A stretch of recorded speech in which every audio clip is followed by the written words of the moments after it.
Hello, welcome to another session in our teaching series, Hidden Facts in Biology. In this video, we'll be looking at the sense organ, under which we'll be talking about the organ of sight. The organ of sight is the eye, and each eye is a spherical organ known as the eyeball. The protective structures of the eye include the following: the eye socket, the eyelids, the eyelashes, the tear glands, and the conjunctiva. The eye is housed in a protective cavity called the eye socket. The eye is cleaned by tears from the tear gland, also known as the lacrimal gland, and it is located in the front part of the socket. The eye is hollow, spherical organ consisting of 3 layers, and these layers are the outer layer. This outer layer consists of sclera and cornea. Put the bracket now. There is the middle layer, which is called the choroid, and then the inner layer called the retina. Now let's look at the various components of the eye and their functions. The first one we look at is the sclerotic layer, and it is called the white part of the eye. The sclerotic layer is the outermost layer of the eye. It is a thick, fibrous connective tissue forming the white of the eye. What is its function? The function of the sclerotic layer is that it protects the eye and maintains the shape of the eyeball. The sclerotic layer bulges out in front to form a transparent and convex tissue called the cornea. Let's talk about the function of the cornea. The function of the cornea are as follows. 1. It supports and protects the inner part of the eye. It bends the light rays to bring them to a focus on the retina. The next part of the eye we look at is the choroid or middle layer. This layer is dark in color due to presence of black pigments. It is well supplied with blood vessels, that is, it is highly vascularized. What are the functions of the choroid? The choroid, as we said, has a black pigment, and this black pigment absorbs light rays, therefore preventing internal reflection of light. The choroid is responsible also for supplying food and oxygen to other parts of the eye, especially the retina. The next part of the eye we look at is the conjunctiva. What is the conjunctiva? The conjunctiva is a thin, tough, transparent membrane which lines the inside of the eyelids, and it provides a covering to the sclera. What are the functions of the conjunctiva? They are as below. Number 1, it allows the passage of light into the eye. 2, the conjunctiva serves as a protective shield to the innermost delicate structures. And lastly, it provides lubrication for the eye by the production of mucus and tears. The next structure of the eye we look at is the optic nerve. The optic nerve is found at the back of the sclerotic layer. It actually penetrates the choroid and retina at a point known as the blind spot. This is known as the blind spot because it is devoid of light-sensitive cells. What is the function of the optic nerve? The optic nerve transmits sensory impulses to the brain. It also transmits impulses from the brain. The next structure we look at is the iris. The iris consists of radial and circular muscle fibers, and the function of the iris is that it controls the amount of light passing through the eye. Let's look at the function of the pupil. The next structure we'll be looking at is the pupil. The pupil is the aperture or the opening through the iris. The function of the pupil is that it regulates the amount of light rays entering the eye. When that light, for example, shines on the eye, the circular muscles of the iris contract, making the pupil small and thus reducing the amount of light entering the eye. So we can see that the pupil actually regulates the amount of light entering the eye. The next structure is the ciliary muscle and suspensory ligaments. So the function of these structures is that, for example, changes in contraction of the ciliary muscle can change or alter the focal length of the eye, and the ciliary muscle helps to bring about proper accommodation of the eye. The next structure we'll be looking at is the lens. The lens is a transparent biconvex elastic structure which is held in position by the suspensory ligaments. What is the function of the lens? Number 1, it refracts light rays that enter the eye, and also it makes fine adjustments to focus the image of an object on the retina. The next structure we'll take a look at is the retina. The retina is the innermost layer of the eyeball. It is a part of the eye that is sensitive to light. It is vascularized, pigmented, and elastic. Of note is that images formed on this retina are always inverted and they are smaller than the real object. And the retina consists of two types of sensory cells. These are the cones and the rods. And these cells are sensitive to various visions. First of all, let's look at the cones. The cones are cells in the retina that are sensitive to color vision and highlight intensities. They do not respond to dim light, while the rods distinguish only black and white colors, and they are sensitive to all light intensities, both bright and dim light. What is the function of the retina? They are as follows. Number one is that the images are formed on the retina. Number two, the retina is used to detect colors of objects. That is because it contains the rods and the cones. And lastly, light rays come to focus on the retina. The next part of the eye we'll look at is the yellow spot. And the yellow spot is also known as the fovea centralis. This yellow spot is the most sensitive part of the retina. And from this yellow spot, the fullest visual information is sent to the brain, which then interprets it. The next structure we'll take a look at is the blind spot. The blind spot is found also on the retina, and it is the point where the cells are not sensitive at all to light. The optic nerve goes out of the eyeball to the brain from the blind spot. What is the function of the blind spot? The blind spot marks the point where the optic nerve leaves the eye to the brain. The next structure we look at is the aqueous humor. The aqueous humor is a transparent, water-free liquid which fills the space between the cornea and the lens. The liquid is made up of solutions of proteins, sugars, and salts in water. What's the function of aqueous humor? It refracts light into the retina and it maintains the spherical shape of the eye. The next structure we look at is the vitreous humor. The vitreous humor is a transparent, jelly-like liquid which fills the space between the lens and the retina. It is wider than the aqueous humor. It also contains solution of proteins, sugars, and salt in water. What is the function of the vitreous humor? Number one, it reflects light rays onto the retina and it maintains the spherical shape of the eye like the aqueous humor. Having looked at the different parts of the eye, now we are going to show a diagram to show these individual parts. So this is a diagram that shows the longitudinal or vertical section of the human eye with various labeled parts. In this diagram, we can see the sclera. That is the sclerotic layer we spoke about, the outermost layer of the eye that protects the eye and maintains it in shape. That is, it maintains the shape of the eyeball and bodies out to form a transparent convex tissue called the cornea in the front. So we can see the cornea in front. And we mentioned that the function of the cornea is that it supports and protects the inner part of the eye, and also it helps to bend the light rays to bring them to focus on the retina. In this same diagram, we can see the choroid or the middle layer of the eye, which is dark in color due to the presence of black pigment. We mentioned that the function of this choroid is that it helps to absorb light rays, preventing internal reflection of the eye, and supplies food and oxygen to other parts of the eye, especially the retina. So we can also see the optic nerve to the brain in the same diagram.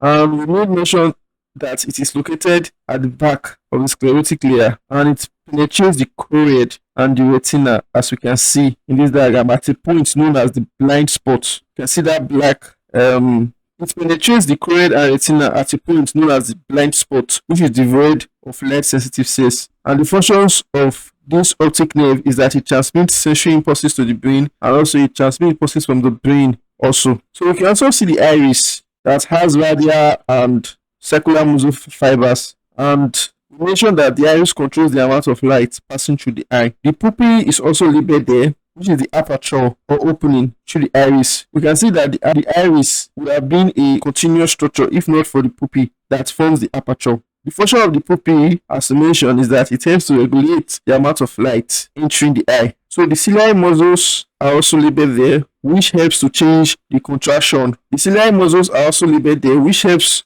to alter the focal length of the eye and brings about proper accommodation. The lens is also labeled here, which is a biconvex elastic structure. And the function of the lens, we said, is to refract light rays entering the eyes.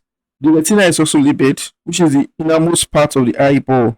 And we mentioned of the fact that the retina contains two types of cells, the cones and the rods. The cones are sensitive to color vision and highlight intensities, and they do not respond to dim light, while the rods helps to distinguish black and white lights and can respond to both bright and dim light intensities. So the fovea is also labeled, which is also known as the yellow spot or fovea centralis, which is the most sensitive part of the retina, and it is from this yellow spot that the fullest visual information is sent to the brain. The last structures we'll be talking about are the vitreous humor and the aqueous humor. The vitreous humor is a transparent jelly-like liquid which fills the space between the lens and the retina, and it is usually wider than the aqueous humor. It contains solutions of protein, sugar, and salt in water. The vitreous humor helps to maintain the spherical shape of the eye and helps to refract light rays onto the retina,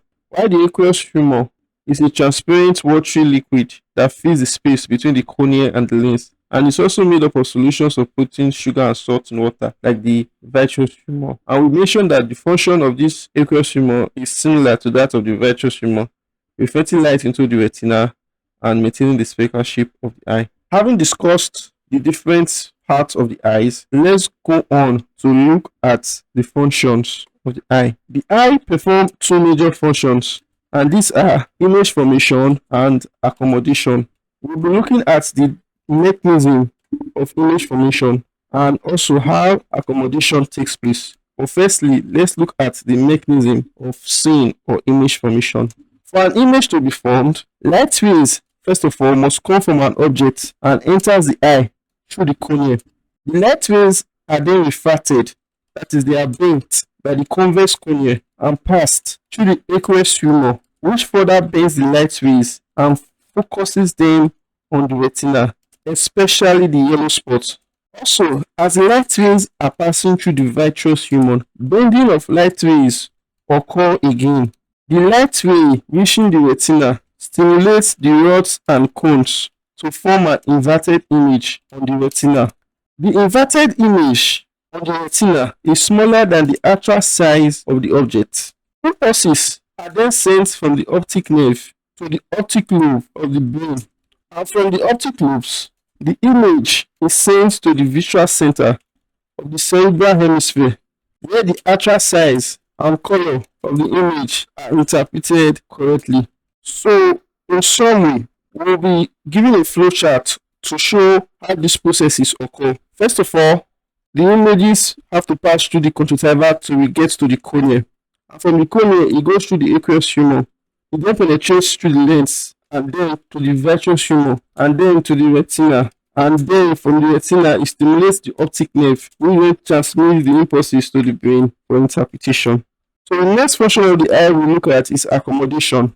Accommodation is the ability of the human eyes to focus far and near objects on the retina, and it is brought about by the contraction and relaxation of the ciliary muscles. So now we'll look at how the eyes actually focus near objects in order to see them, and how the eye focuses on far objects in order to see them too. Now, for the near objects, in order to see a near object clearly, the following events happens. Firstly, the ciliary muscles contract and become thicker and fatter. Then, the suspensory ligament relaxes their tension or slacking on the lens. This makes the lens to assume a more convex shape, and thus, the focal length of the lens is reduced. And under this condition, the eye is able to focus the image of near objects on the retina. A diagram showing this process will be shown on the screen.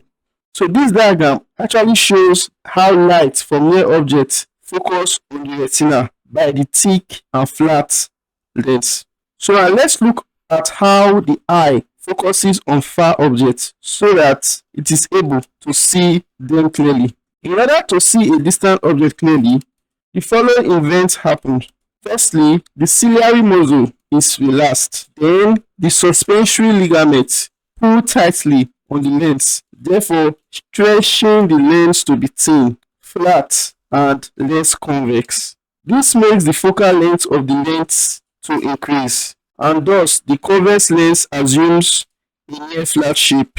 And under these conditions, the eye is able to focus the image of distant objects on the retina. This process will be shown in the diagram. So this diagram shows how light from far objects is focused on the retina by thin and flat lens. So after looking at the function of the eye, the next thing we'll be talking about are the various defects of the eye. They are listed below. Number 1, short-sightedness, also known as myopia. 2, long-sightedness, which is also known as hypermetropia. 3, astigmatism. And 4, presbyopia. These defects are mainly caused by excessive eye strain and old age. There are, however, other eye defects, and they include color blindness, night blindness, cataracts, conjunctivitis, and xerophthalmia. So we'll be taking these eye defects individually. Firstly, let's look at short-sightedness or myopia. Myopia or short-sightedness is a condition where the eyeball is too long or the cornea is too curved, and as such, parallel rays of light from a distant object are brought to focus by cornea and lens at a point in front of the retina.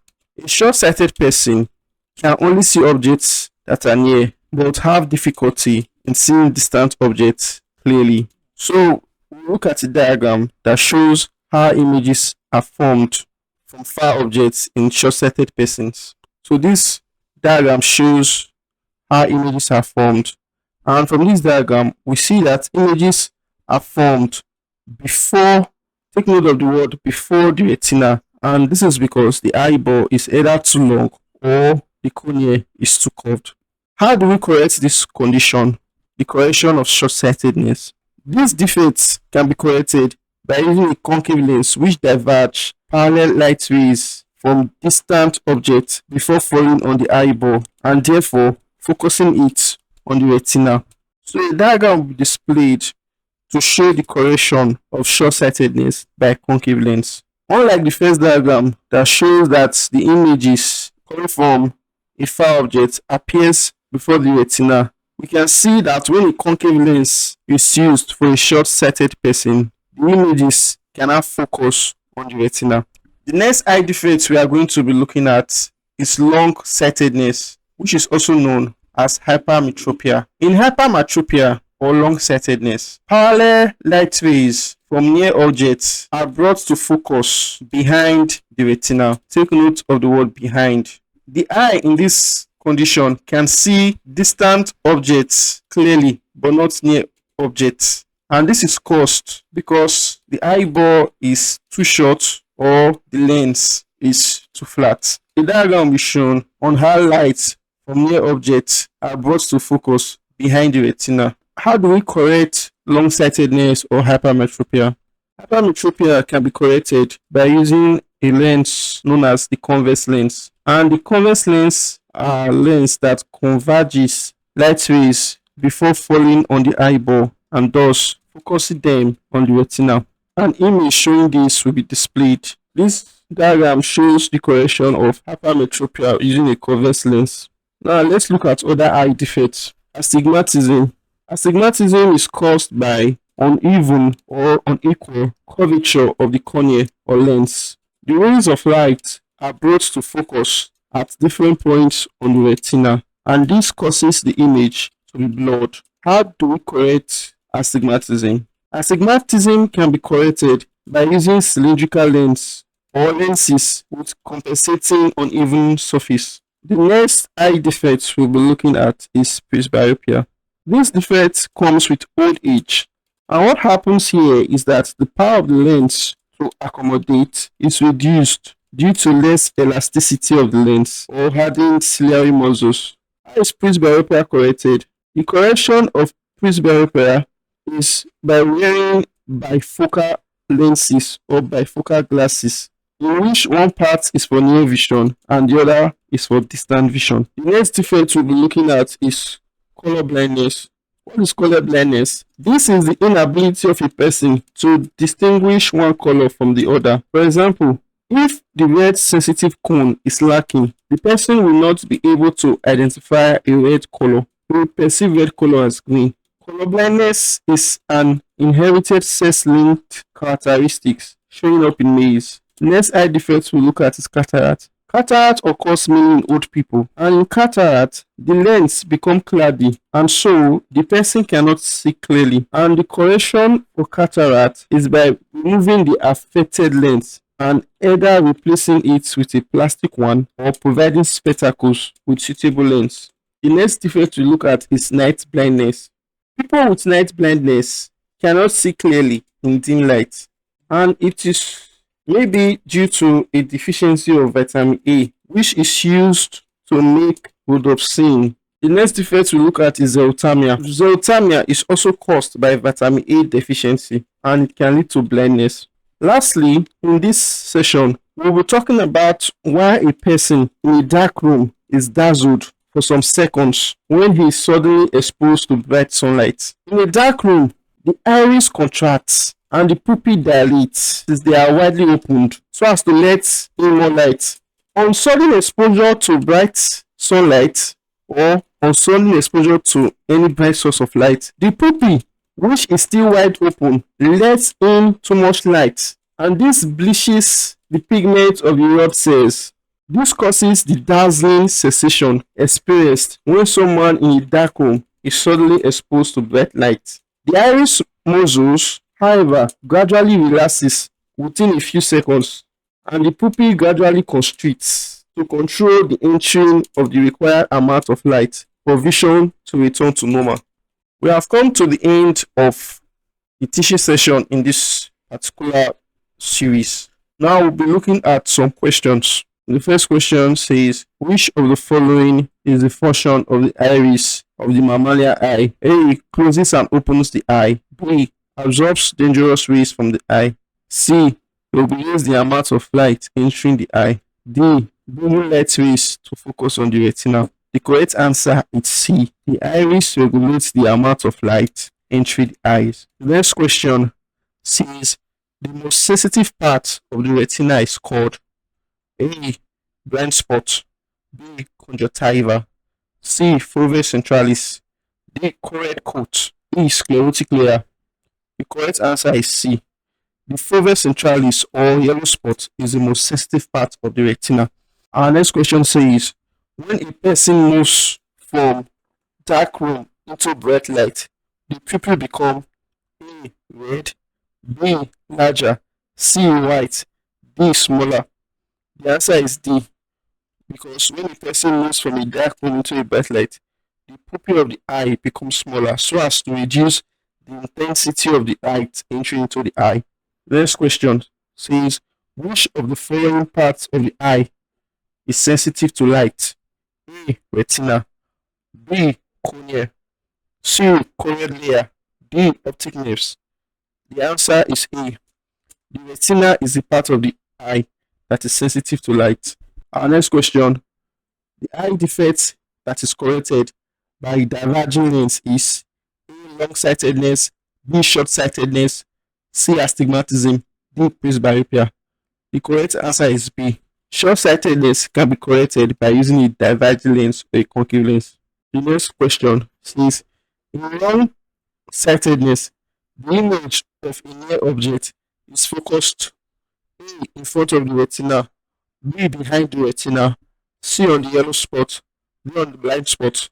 The answer to this question is B, because in long-sightedness, images are formed behind the retina.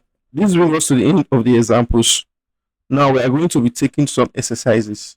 These exercises were taken from our textbook, Hidden Facts in Biology, in pages 251.